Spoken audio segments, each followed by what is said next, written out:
My name is Nick Wayth. I'm the Chief Executive of the Energy Institute.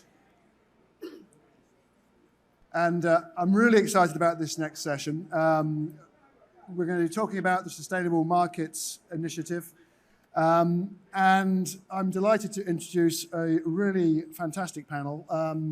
First, Greg Jackson. Many of you know Greg as the founder and CEO of Octopus Energy. What was, just a few years ago, a tiny disruptor in the UK retail market, was valued at over $4 billion last year when Al Gore's fund invested in Octopus, and they're now got a global presence. More importantly, Greg joined the Energy Institute last year as one of our vice presidents. Welcome, Greg. To Greg's left, Jane Cooper. Jane is the Director of Regulatory and External Affairs at Ørsted here in the UK. Previously Head of Economic Regulation for Orange UK. I'm assuming that was the telecoms company we used to have a while back. And an engineer at Rolls-Royce. You're also a mechanical engineer, so I'm in good company. And I'm sure you all know Ørsted as a real exemplar of a company that has really transformed from what was the Danish oil and natural gas company to now the world's leading offshore wind developer and operator. And Julian Mylchreest, who is Executive Vice Chairman of the Bank of America.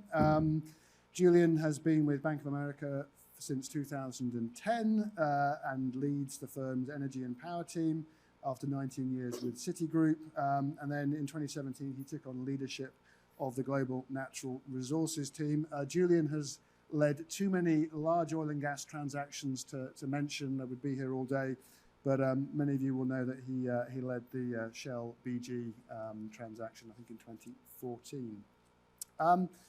So, Sustainable Markets Initiative, and I should explain up front that the Energy Institute is a signatory of HRH's Prince Charles's Terra Carta, and we have been participating in this program. But maybe to kick us off for our audience who's perhaps a little less familiar with the Sustainable Markets Initiative and the Energy Transition Taskforce, I'll ask Julian just to say a few words setting the scene. Julian. Thanks, Nick, and great to be here. I think, look, listening to a lot of the panels already today, I think we're all in no doubt about the importance of the sort of private sector working alongside government in driving things. And I guess that's really where the SMI had its initiation back, I think it was in Davos in 2020. It was created by His Royal Highness the Prince of Wales, and our chairman has the pleasure of also co-chairing it with His Highness. So we've been deeply involved as a bank. I think what's important about it is it represents CEOs from about 300 companies in total.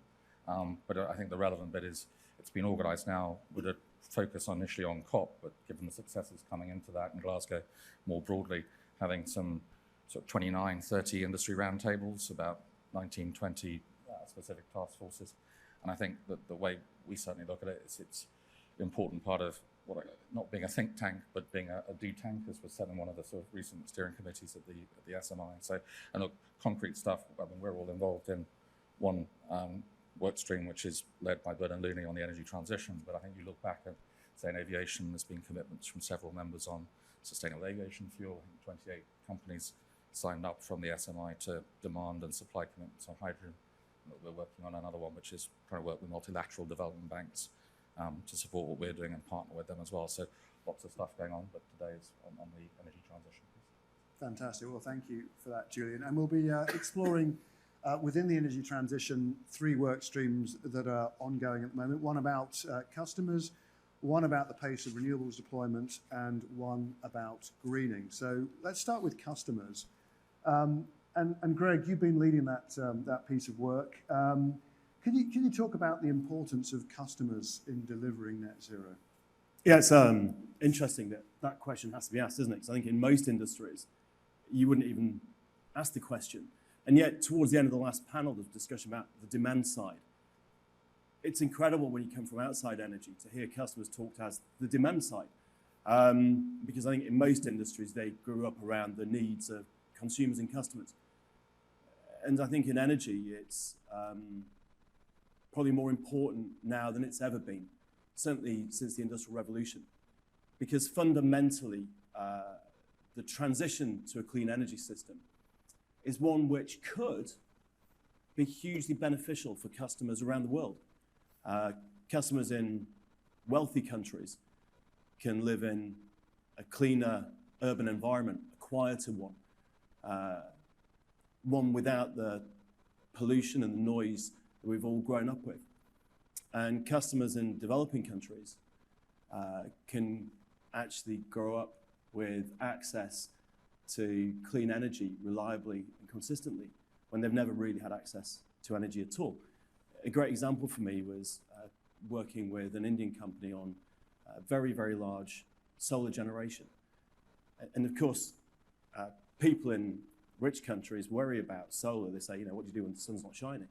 But in countries where you've only got intermittent access to dirty energy, well, reliable, predictable access to clean energy that's cheap is a breakthrough. And because it's predictable, you can have solar energy when the sun's shining and charge up a small home battery when it's not.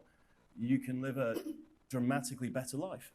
But right next to the solar farm, one of the world's, possibly the world's biggest electric scooter factory, those scooters will be charged on clean solar energy and replace the urban pollution that we all associate with sort of those pictures of urban India with clean transport, changing life for the people using it and the people that live there. So if we think about the opportunities offered by the energy transition, and I haven't yet talked about climate change, by the way, actually the energy transition, moving to clean, cheap, renewable energy is a huge opportunity for citizens around the world to enjoy a better life. And I think it really speaks to perhaps a mistake made by during the first phase of the transition, which is the transition is being done to customers, not with them or for them. So, in the UK, we saw enormous campaigns against wind farms because what were people getting? They were getting a local beauty spot, the beautiful rich, spoiled by these great metal contraptions, and in return, people getting a new line on the energy bill to pay for something they didn't necessarily believe was going to happen, and it probably wasn't going to happen to them, and it wasn't going to happen in their lifetime. That was the way they saw it. And just one example, something Octopus have done recently, the Octopus Energy Fan Club, where people live near one of our turbines. If they can see the turbine turning, they get half-price electricity. Suddenly, we've had over 1,000 communities have asked for wind turbines, right? Now, actually, with hindsight, it's kind of a case of, not really a surprise. But I think what we need to do as we go through the energy revolution now is be putting the customer, the citizen, the voter, at the very heart of it. Because then, instead of trying to push water uphill, we'll be flowing water downhill. Quite literally in the case of hydro. So I guess for me, customers at the heart of the revolution are the great opportunity. And the final bit, I guess, is that, look, for businesses, times of change are threatening. So much of the things we think of as our assets may be less valuable. But actually, if we think of our assets as the customers with whom we've built trusted relationships, the governments with whom we've built trusted relationships, and the understanding we have of the engineering, the system required to deliver this, well, I think this opportunity is bigger than the internet. That's certainly why we've received the backing you talked about, Nick, and I think it's why everyone here can double down on the transition and be brave, not worried. Thank you. Thank you, Greg. And I'd like to explore more about the role of behaviors in this. I have to admit, I'm an Octopus customer. And yesterday I got an email from Alex at Octopus, who I know is a real person. And basically, you're doing a trial at the moment with National Grid, and you're telling your customers if you turn down your power between certain hours, and today for me it's 4:30 till 6:30 this evening, if I turn down my power, you're going to give me some free electricity during that period and for a little bit before. Now, I've got my family turning all the lights off. They're not going to put dishwashers on or anything like that at that time. But I mean, as a serious point, how much of this is around humans changing their behavior, and how much of it is going to be about digital technology just doing it for the customers around their preferences? Well, first of all, there are two major forces changing that are important here. Earlier on, the demand side discussion was about efficiency. But in a world of renewables, demand side is much more about saying that there are times when energy is abundant, incredibly cheap, cheaper than it's ever been. Fill your boots. And there's other times when there's less of it around, and if you insist on using it, then it may cost more. But the real magic to this is understanding that, first of all, on the other side, we've got two major changes in consumption. An electric car, you talked about getting your family to turn the lights off. Plugging in an electric car is roughly the equivalent of 1,000 light bulbs, right? So we've got this phenomenal change in consumption. And for a lot of people, they could plug their electric car in at midday or midnight. Indeed, it could be Monday, Tuesday, or Wednesday. They'll have it. They've got a huge battery that will deliver their needs. And the second thing, of course, we move towards electric heating. Take the UK, but I mean, pretty much every country's got their own version of this. There's enormous peak demand between 4 p.m. and 7 p.m. So you can slightly overheat at home, half a degree over target temperature by 4 p.m., and then let it coast down to half a degree below by 7 p.m. You'll hardly use any electricity in that time, and yet you've made a massive difference to the system. Electric cars and home heating can be completely automated. And the optimization, take Octopus, I think we sit on 300 billion data points, taking the data from smart meters and how people are using the electricity to match that without them noticing. So in the same way as Uber, not only provided this better service that everyone loved, but it was 3 times cheaper than a cab because you're better matching supply and demand through technology. That's what we can do here. But then, of course, back to people who do want to interact with it. My mum is an avid yellow label shopper at Tesco. So my mum will go into Tesco and decide what she's going to eat today based on what is priced to clear. On the other hand, when I go shopping, I always buy the same stuff. Right? I know I'm going to have spaghetti bolognese on Wednesday, so I'm buying the mince whether it's half price or not. In exactly the same way, the vast majority of people don't buy the bargain, near used by stuff in the supermarkets. We don't need the vast majority of people to do what your family are doing. If some people react to price signals, if some people change their behavior based upon supply and demand, the system's cheaper for everyone. It reduces competition for electrons at peak times, bringing the price down not only for those that are using off-peak, but for those using at peak as well. And it dramatically reduces our need for infrastructure. There are lots of different ways of measuring it, but you may say a typical grid is 50, 60% utilized. If that was aeroplanes, people would be selling those seats at bargain prices to use the capacity. That's how we can electrify society much more cheaply than people think. Absolutely. Well, I have got my car plugged in for when it's going to be free later, so fingers crossed on that. If we move to Jane, so can you tell us about, what's the purpose behind the acceleration of renewables? I mean, last year in the UK, we saw record deployment of solar.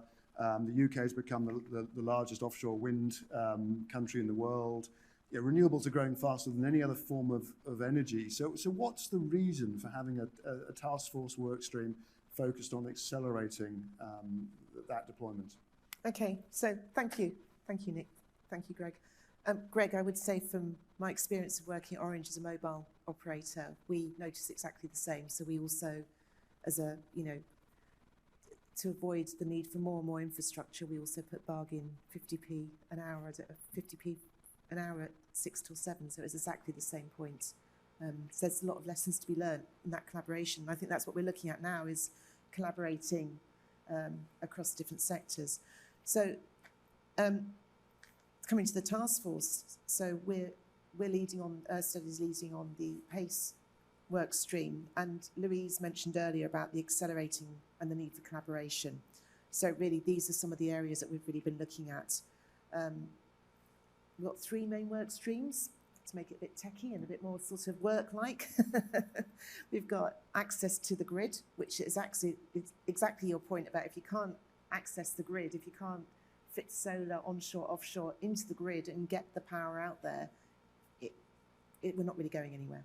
So we're looking at that, about how we can identify this and how we can accelerate.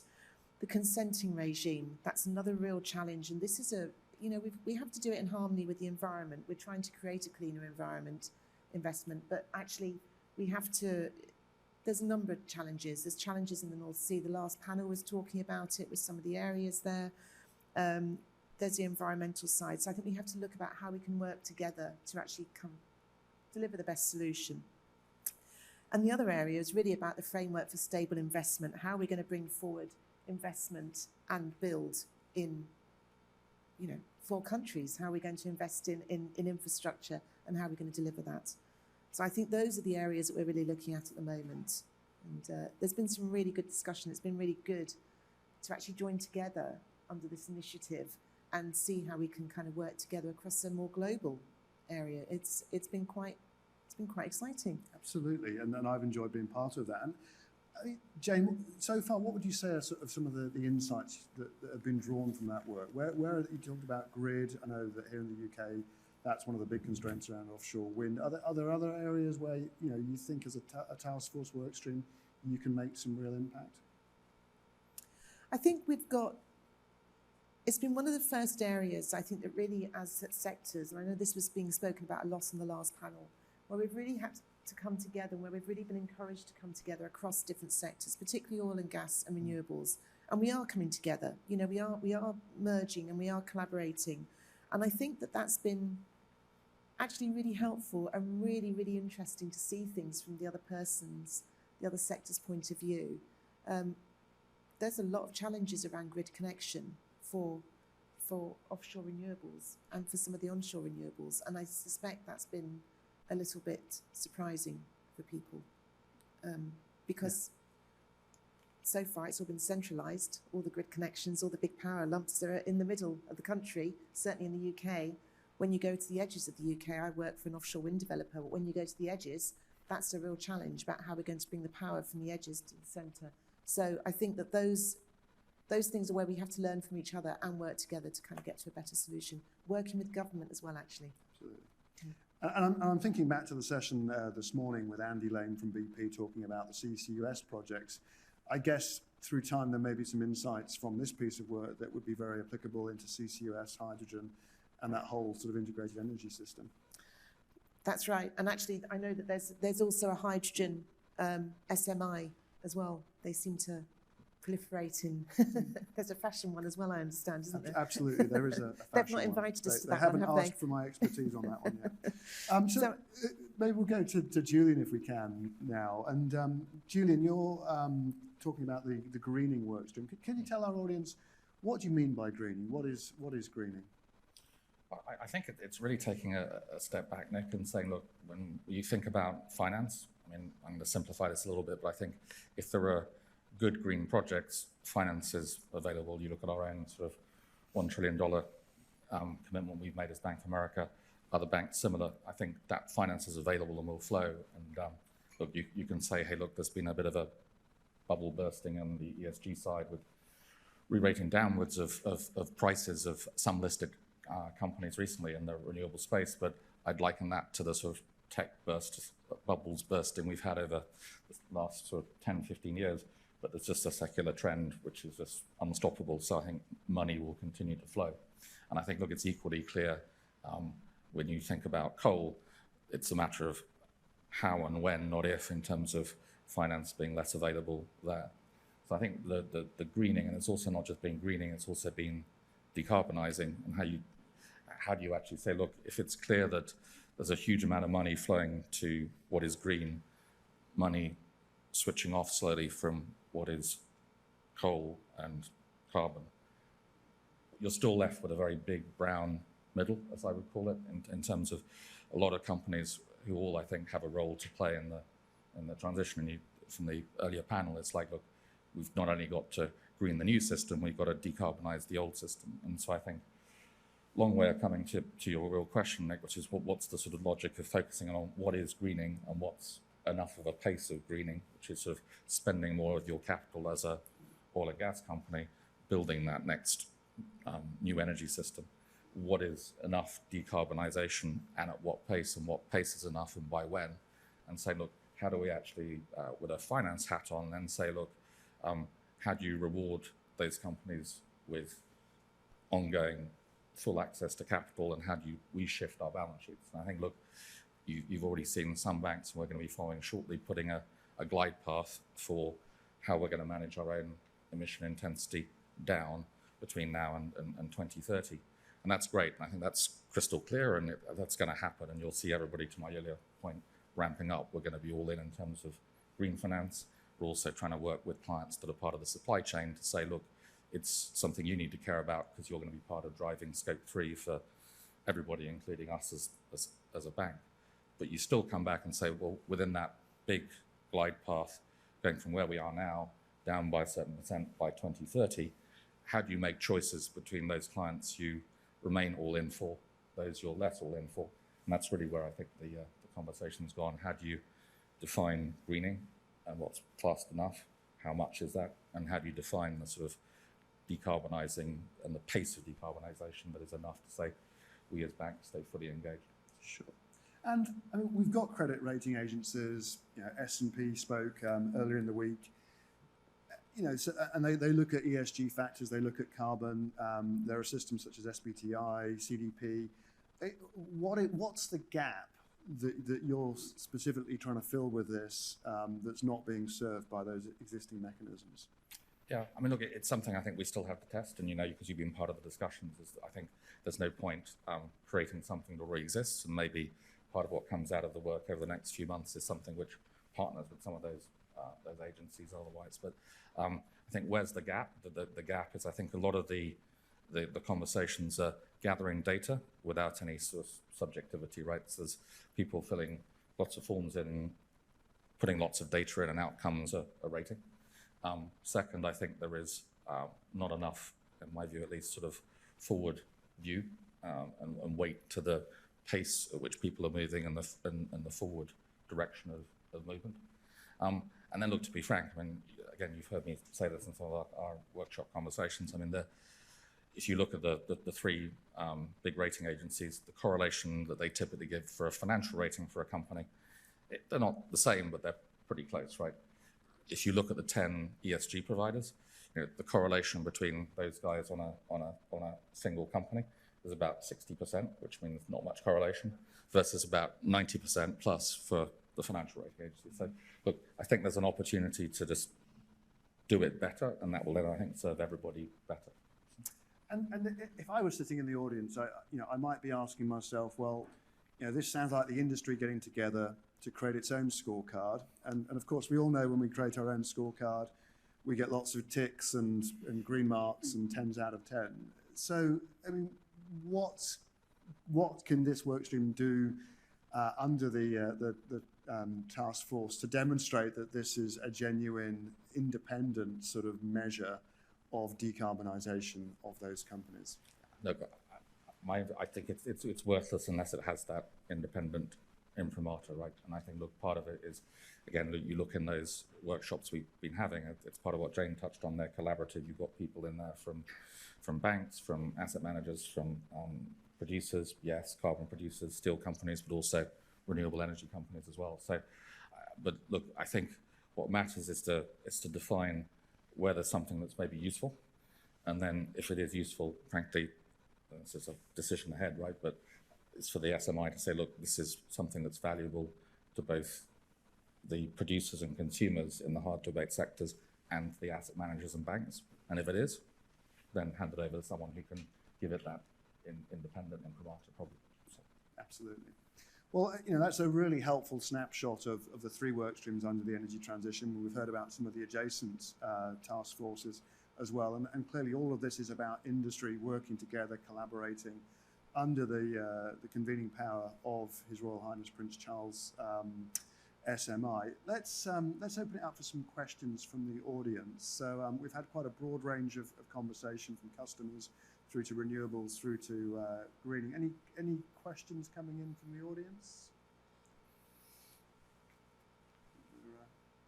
Here we go. Thank you, Grace. Yeah. So, Sorry, as far yeah, sure. Rami Lakhani from Mustansol. If you look at energy transition and we look at energy prices, and I'm not talking about the industrial, so we can talk about it, but talking about the household and consumers, the reality is that prices and energy costs for most consumers are going to rise. I think most households will be severely impacted come April, May, and onwards. At that point, what do you think will be the appetite for average person, average household for energy transition when the reality hits the bottom line? Thank you. I think we'll get Greg to comment. I'd like to comment on this as well, but I'll let you go first, Greg. Yeah, I guess we're kind of on the front line. Our team speak to 30 or 40,000 customers every day. And even before the April price rise, I mean, this is UK question, but actually there's an equivalent in certainly most of Europe and elsewhere. Already customers are worried, many are struggling, and come April it's going to be, beyond manageable for many. In terms of the appetite customers have, it's up to us how we lead. Right now you've got a sort of media, I wouldn't call it a war, but certainly, there are articles in the media at the moment saying the UK needs to get fracking fast and become more energy independent through more of its own gas. And you've got others saying, build wind farms fast, get energy independent through renewables. I don't think that needs to be, by the way, what's the word? A binary choice. You might even do both. But the one I'll speak for is building renewables. The cost of new offshore wind capacity is lower than gas-based electricity was prior to the crisis. And the cost of onshore wind is cheaper than that. Through smart use of green energy, optimizing when we use it, not just in household, not just for charging electric cars, but also in industry, we can capitalize on that increasingly cheap renewable energy. And there should be no regret in this, but we shouldn't fail to learn from history. That if we'd started this transition 10 years earlier, this didn't rely upon the kind of fundamental improvements in, for example, chip density or any other form of technology. It's simply, if we'd started this engineering 10 years earlier, we'd be in a dramatically better place now. And so whether or not there's immediate consumer appetite, we as leaders know this. And I think, by the way, the investment community know this. So I think we will be able to deliver better solutions to consumers, customers, citizens over the next decade if we lead hard into it. In terms of citizen appetite, by the way, in all seriousness, if you stick a wind farm outside a village and tell them it's half-price electricity when the wind blows, you'll get two things. First of all, they'll be very keen on the transition. And secondly, they'll use the electricity in a smarter way. Thank you, Greg. And I mean, just to sort of build on that, I think this is why a conference like this is so important. We're representing the breadth of the industry. This kind of portrayal of sort of gas versus renewables, is frankly deeply unhelpful. The two are working together. Clearly, gas supply is a challenge in terms of the current price. But as Greg has said, that renewable deployment is ultimately going to bring down the price of power on the grid. Some more hands up. I don't know who wants to go next or where the mic is. So wherever the mic ends up, we will take the question. Hello, here's Annette again from IBM. I have a question for Julian. I really wanted to explore what kind of innovation and financing model is available for the green transition, because we see that more and more it's difficult for some coal miner or traditional industry to get access to money. But also it's about, if I compare it, for example, for insurance company, if you have a lot of accidents, then you get a higher premium price to pay for your insurance. Does it mean if you have out of sudden an SUV diesel and you go to the pump and have to pay double of the price because you contribute more? So what kind of innovation is in the finance sector available to really accelerate the energy transition? Yeah. I mean, I'll make maybe two comments. One, I think if you look at what's been happening, say, in the bond market, you started with green bonds, then had sustainable linked bonds. People were saying, look, what's the greenium in those in terms of cost of capital? If you look at how we're certainly seeing it, I'd say about 50% of the bond issuance year to date has actually been in some shape or form sustainable linked. So it's no longer becoming, look, there's a sort of premium or discount you get for being green. It's a requirement for access to capital, almost whatever company you are on a sort of SLB kind of basis. And I think we're not quite there yet, to be frank, but I think that's where it's headed. So I think it's becoming part of the DNA of the sort of financial markets, especially in response to questions around greenwashing and so on that you've seen. I think in terms of incentives and how it works, I mean, I think you can see money starting to think in a different way. And I'll give you one example. There's a panel I was chairing a couple of weeks back, gentleman from the outfit called High24, which is a hydrogen fund, right? Interesting kind of question. You've got infrastructure money sat behind that, right? And you almost say, well, infrastructure money, that's an interesting kind of partner for hydrogen when you're still at the early stages of building. An interesting answer he gave to one question there, which resonated with me, was actually we've got such a belief in the long-term certainty that we are not taking the sort of back-end risk of like a contracted infrastructure project going off contract in years 15 to 20 in the case of hydrogen, because we're so confident it's going to happen. So actually we'll take that sort of infra plus risk at the front end, and we're ready to take development risk, right? Similar thing, you look at it from a Bank of America standpoint, we have historically not really done that much on the sort of project finance side outside the US.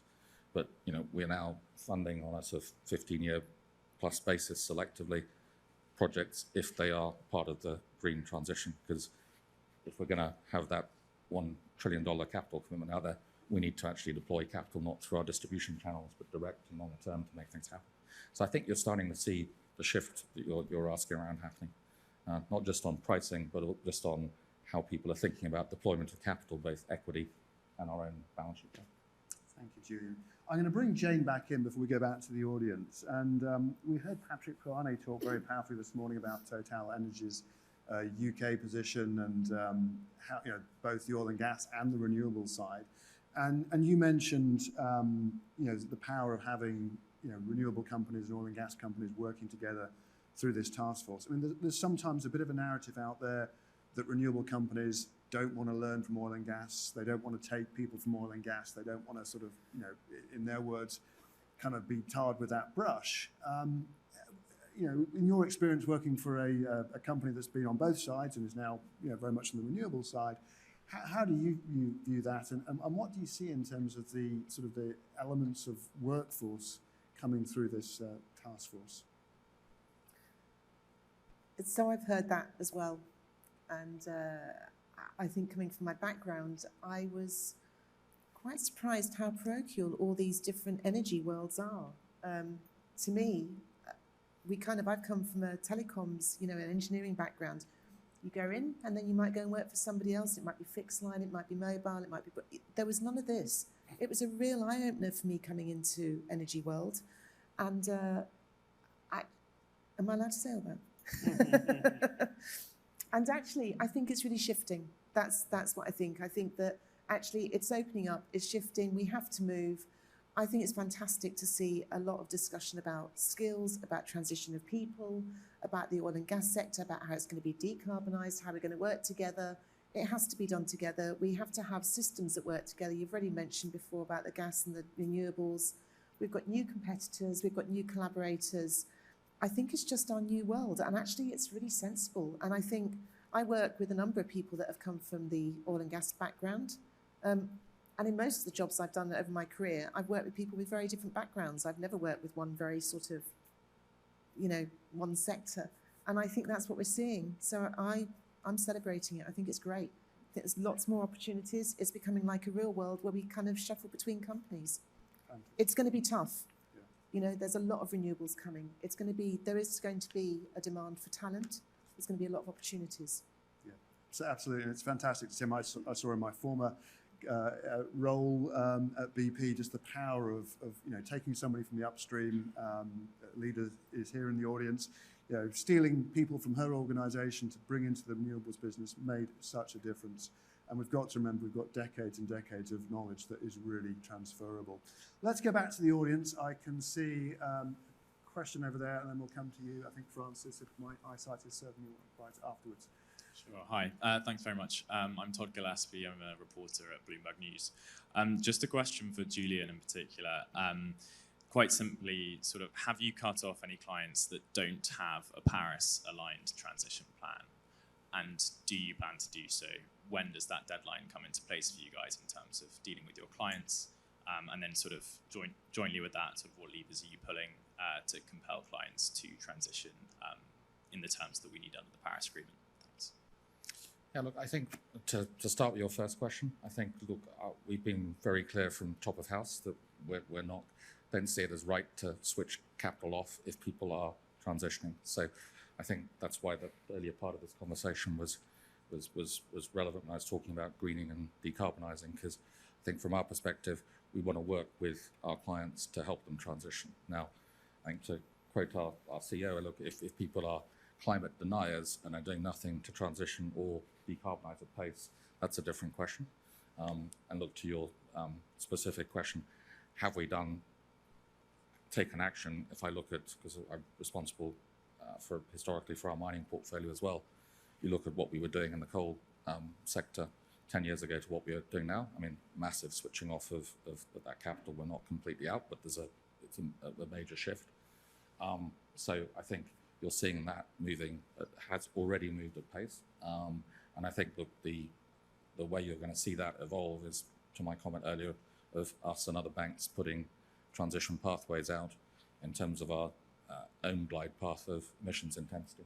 And I think, if you've got to manage, I think JP Morgan's already come out with something where it's like a 30% reduction by 2030. If you're managing on that kind of a path, I think HSBC has said 35%, right? That's the sort of pathway that you're then managing your overall book of lending positions on. So that's, I think, how you're going to see banks saying, look, judge us on delivering on that pathway. And as we deliver on that pathway, we'll be working with clients, both in the hard-to-abate sectors, but just more broadly to change the whole supply chain, right? Because it's no good us just jumping up and down saying about Scope 3. Scope 3 is, it's on the energy companies' accounts, but it's also on stakeholders and everybody as to how you transition that end use, which is part of what we've been talking about. And so this is now much more about the delivery of those carbon reductions rather than just the net zero target at some point in the future. I think so. And look, just briefly, if you look at how the green bond and sustainable linked bond market's been evolving, and we were, as Bank of America, we kind of wrote the original principles for that. We've been trying to respond to questions around, look, is it being greenwashed and so on. I think you look at the path that market's been on. It's no longer enough for investors to hear a client come in and say, we want to raise money as a green bond, and this is our target over the next 5, 6, 7 years. It's okay, I get that, and that's what you're going to be judged on. But it's a much bigger question, which is, what are you doing by 2035? What are you doing by 2040? I'm only going to invest in this green bond, not just as you tell me you're going to hit those particular targets short term, or you're putting a big flag out for 2050, but what practically are you doing more broadly? So I think it's becoming a much more sophisticated conversation in a good sense. Absolutely. Thank you. Question over there, Francis. Is that working? Yes, it is. Okay. So, Greg, this is a question for you. I mean, very much this debate very often starts from, oh goodness, it's going to be enormously expensive, and how on earth are we going to make this happen? But you've talked about looking at it from the customer end. And I've certainly looked at that before. Could you enlighten us on the sorts of additional revenue streams that are generatable from actually through this transition? And what I mean by that practically is, for example, one is gaining lots of information about how customers actually live. That information is highly valuable to lots of people who want to sell all sorts of different services. There's all sorts of value to be created on how you use your car battery, for example, to be a storage device, etc., etc. So can you give us a clue as to how you see that, and what sort of money proportionately you think might be available to help make this transition really happen? I mean, that's a huge and exciting question. The first thought for me is when, I think it was in 2006, that Steve Jobs unveiled the iPhone. I think it was the month before that, by the way, Fortune magazine or Forbes had a front cover saying, will Nokia ever be defeated, right? And that was pivotal for society, not just for telecoms. No one foresaw when the iPhone was launched that, a decade or just over later, it would mean you had ubiquitous QR codes, which meant we could have vaccine passports, which meant we could get through a pandemic that obviously no one would have predicted. No New York cab driver saw that the value of a medallion would fall by a factor of 10 in value because it would unleash Uber. And no city planners realized that they're going to have to worry about the impact of Airbnb on the housing and rental sector in their cities. In the same way, I think what we're doing here is we're unleashing a colossal set of consequences, which will be largely positive, and create opportunities for the people who are moving quickly and the people who are delivering it. And so you named a couple of examples there. For example, the electric car battery. Time and again I read about what do you do when the wind's not blowing, the sun's not shining, but it's easy to forget that, I think my car battery holds roughly a week's worth of electricity for a typical house. That's incredibly valuable. And in fact, the more we can work with consumers and across sectors, the more we can save money on grid level storage. Now that may sound like, for those who want to invest in grid level storage, not necessarily the best idea in the world. But from those who want to see how we can capitalize on the consumer-based transition, that's a colossal opportunity to drive costs down, not only in energy, but also in transport. I talked about, putting a wind farm outside a village. One of the first things that will happen when you do that is people will buy electric cars. Because if they know they can fill up for a £5 and escape the kind of concerns they currently have about petrol prices, there you've got the building of a wind farm transforming transport in that area. And when you do that, well, what are the knock-on effects? So I often think of this transition as a bit like a game of chess. In a game of chess, you've got all the pieces are laid out at the beginning in front of the players. You do not know where they're going to be in 3 or 4 moves' time. But you know the rules. The only way of finding out where they'll be in 3 or 4 moves' time is to get moving. And so to me, I think we move into this and we will discover opportunities galore, exactly like the iPhone did. It's like when those of us are old enough to remember that Amazon was an online bookstore, right? Now it runs the world's servers. This is, I think, the revolution we're in front of. And I guess for Octopus, we're investing heavily in heat pumps. Because again, what do you do when you put a wind farm outside a village? People inside the village go, hang on, half price electricity when the wind's blowing, electric heating for me, please. So I think in the chess game, we can think 1 or 2 moves ahead. That's an example. The rest of them are there to be discovered. And Greg, can I put you on the spot? I mean, if we went beyond those 1 or 2 moves to the 3rd or 4th move without giving away Octopus's sort of future plans, what's a flavour of something that could happen? I think we haven't thought enough about what's happening in industry, right? I think typically energy's been considered to be sort of exogenous. That is, this is how industry uses energy, so this is how we need to provide it. Actually, as energy costs start to fall, and through renewables in different ways, the price will be very different than it is today. So industry will adapt. So again, you put a wind farm outside a village, what's going to happen? Well, someone who's using a lot of electricity is going to move their factory or shop from somewhere else to that village. You're going to get consequences like that are not currently predicted. And one of my favorite examples of something very, very early, we discovered that we've got one of our tariffs varies every half hour in price. Based on the real-time cost on the grid. And we discovered we had a bunch of customers, I think it was 14 customers, who were running vertical farms. Now, I thought this was a fad, a gimmick, but one of our team was dispatched to go and have a look at them. And what we discovered was these kind of warehouse buildings, like inside cities, where they are a completely hermetically sealed environment. And 99% of the water, they grow crops vertically. 99% of the water that goes into the building leaves in the fruit and veg they grow. The fruit and veg they're growing is typically stuff that is currently being imported from around the world. So instead of getting the air miles and the food miles, you're growing them exactly where they're going to get used. But what they're doing is capitalizing on renewable energy. So when the energy price is high, the crops are sleeping. And when the energy price is low, they use light and warmth to grow the crops. And it turns out the crops love this environment. And so what you're able to do now is start growing crops close to the point of use without pesticides, because there's no pests in the building, without the food miles, and actually in a low carbon, cheaper than it otherwise would be way. Now, no one would have predicted that. Now, if we think about how that can affect agriculture, and today, honestly, we thought we've seen it happening. It's real and it's going to be big. In fact, I was chatting to the CEO of a supermarket chain and said, we're starting to work with these people. They're incredible. That's how societal change happens. I think it was Bill Gates that said, for the next couple of years, life will look the same. In 10 years, it'll be totally different. We just can't predict how. But I think that's one that I'll give you. Fabulous. Well, what a great note to end this session on. I suspect that's made people hungry for lunch. So fortunately, lunch is now available. Before I thank the panel, we'll be resuming at 1:30. We'll have Andy Brown, the CEO of Galp, on stage. But if you could join me in thanking our panelists, Julian, Jane, and Greg.